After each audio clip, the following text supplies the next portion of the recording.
ఇంటి పనుల వల్ల ఫుల్ బిజీగా ఉంటున్నామండి. వీడియోస్ కూడా అవ్వట్లేదు. అసలు వీడు ఏం చేస్తున్నాడు అక్కడికి వెళ్ళినప్పుడు అని చూపిస్తాను ఈరోజు.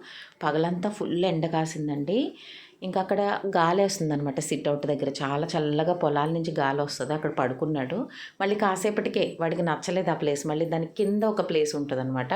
అక్కడికెళ్ళి పడుకున్నాడు. శుక్రవారం కదా చక్కగా బొట్టు పెట్టుకున్నాడు చూసారా బుద్ధిమంతుడు. వీడు చేసే అల్లరి చూపిస్తా చూడండి నెక్స్ట్. నిద్ర లేచాక ఏడ్చాడండి బాగా. ఊ అంటూనే ఉన్నాడని సరే బయటికి కాసేపు వదులుదామని బెల్ట్ తీసి వదిలాం. మేము ఉంటాం కదా అని. చుక్కలు చూపించాడు నిజంగా. అక్కడ ఏంటంటే చుట్టూ పొలాలు ఉండడం వల్ల ఎటు వెళ్ళిపోయినా ఆ పొలాల్లో ఈ పొట్టుమిరపకాయ గడు కనపట్టు. చాలా జాగ్రత్తగా చూసుకోవాలి. ఈవినింగ్కి కంప్లీట్గా క్లైమేట్ మారిపోయిందండి సడన్గా. చూడండి అసలు బయట కాసేపు తిప్పి పొట్టోడు ఎగిరిపోతాడేమో అనిపించింది. వర్షం వచ్చేసింది.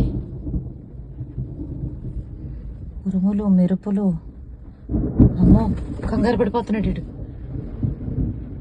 బొయ్యి మేస్తుంది. నాయలో వచ్చి మమ్మీ దగ్గరకు వచ్చి మమ్మీ దగ్గరకు వచ్చి మమ్మీ దగ్గరకు వచ్చి బోబీ బోబీ మమ్మీ దగ్గరకు వచ్చి అమ్మాయి. మీ ఫ్రెండ్స్ ఉండిపోయినాయి అమ్మ బయట పాపం. మీ ఫ్రెండ్స్ ఉండిపోయినాయా?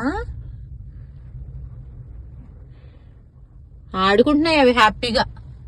చిన్న వర్షం కాస్త పెద్ద వర్షం అయ్యేటప్పటికి లోపలికి వెళ్ళిపోయామండి. విండో సీట్ దగ్గర కూర్చోబెట్టి చూపిస్తుంటే చూడండి ఎలా చూస్తున్నాడో. ఆ విండోలను సరిగా కనిపించట్లేదంట.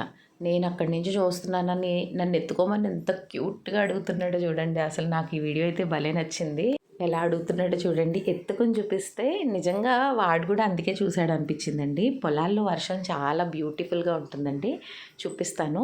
మనకి పొలంలో వర్షం పడుతున్నప్పుడు ఏదో తుంపర్లు పక్కకు వెళ్తూ ఉంటాయి అన్నమాట గాలికి. ఇక్కడ చూడండి గమనిస్తే అది చాలా అందంగా ఉంటుంది చూడటానికి. దాన్ని చూసి ఫుల్ ఎంజాయ్ చేశాడు.